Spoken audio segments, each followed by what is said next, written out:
All right, hello, my friends, ladies and gentlemen, fellow astrophiles.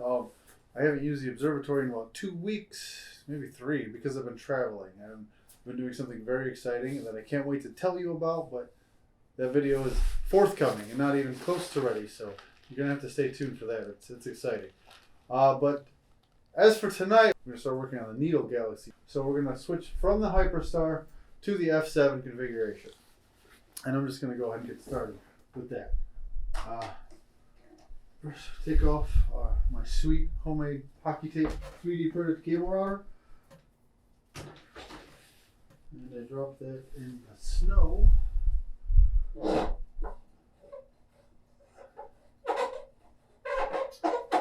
Remove the camera. Now, always when you're starting to get to the end, make sure you got a grip on it because you don't want it to fall down and land on your corrector plate. Now, what I do when I'm loosening the Hyperstar, I put something on my hand and I put a little bit of pressure against the secondary so it doesn't break loose, and just give the Hyperstar a little tweak, and then it'll come loose. And this is the same principle here. Make sure you got hands on it when it starts to get loose, because you do not want this to fall on your corrector plate.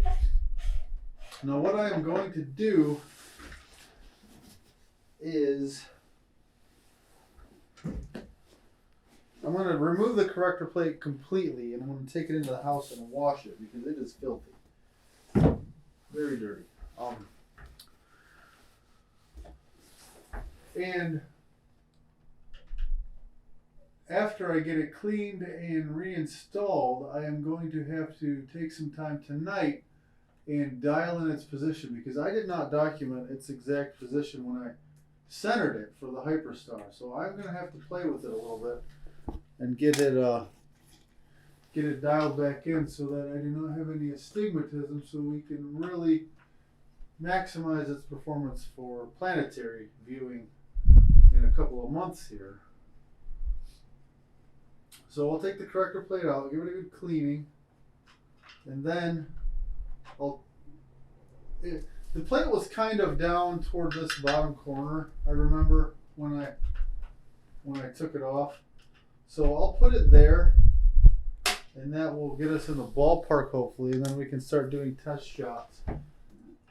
And I'm going to have to find my spacers to get the back spacing correct with my camera. I think it needs 146 millimeters. Where'd my brush go? Whatever. Okay, I haven't been really doing much out here for a month, so the place is in disarray. All of my tools are gone.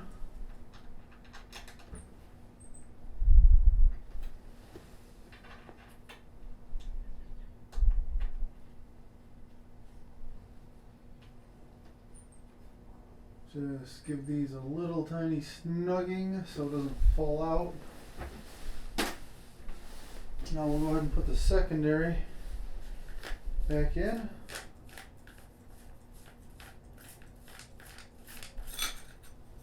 Make sure it's not hideous. Looks good. You don't want to drop it.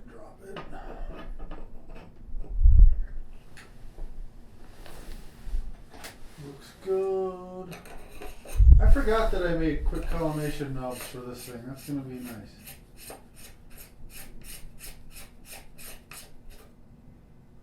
Okay, now I will just put this in and snug it up. Okay, so I just slapped the corrector plate back on there, kind of secured it a little bit, and took a 30-second exposure, and it does not look bad. And I am surprised by how close it seems to be. There's some kind of junk on the sensor window. I gotta go get that off of there, but other than that, I am impressed.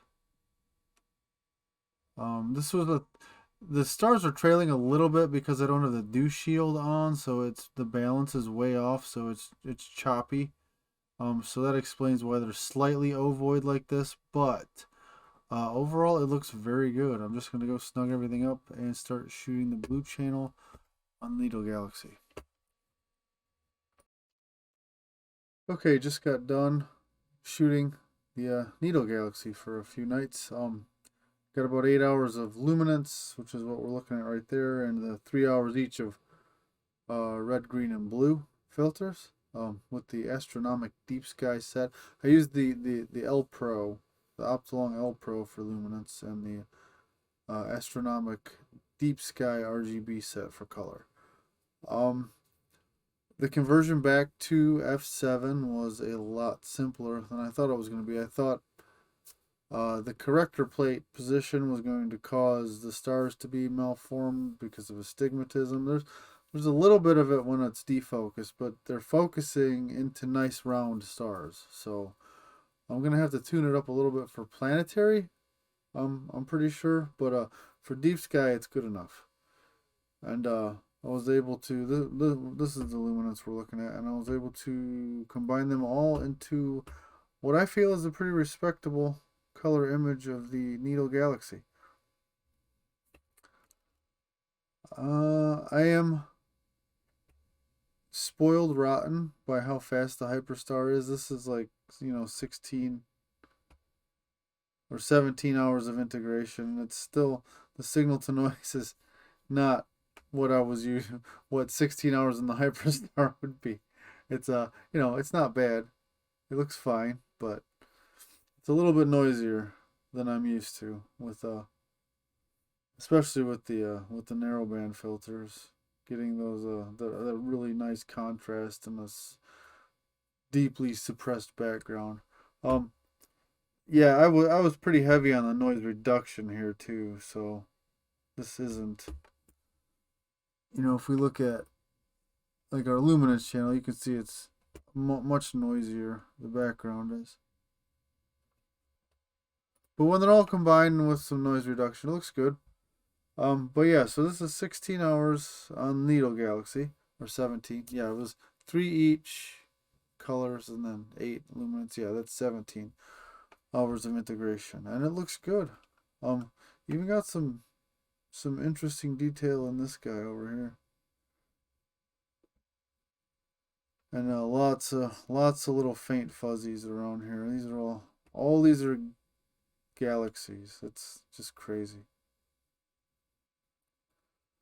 But yeah, I will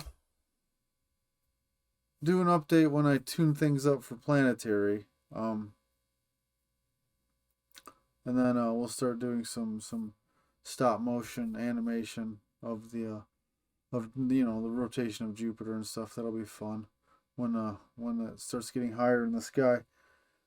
But yeah, there's not much more to switching back to f7 from f1.9. So clear skies, everybody.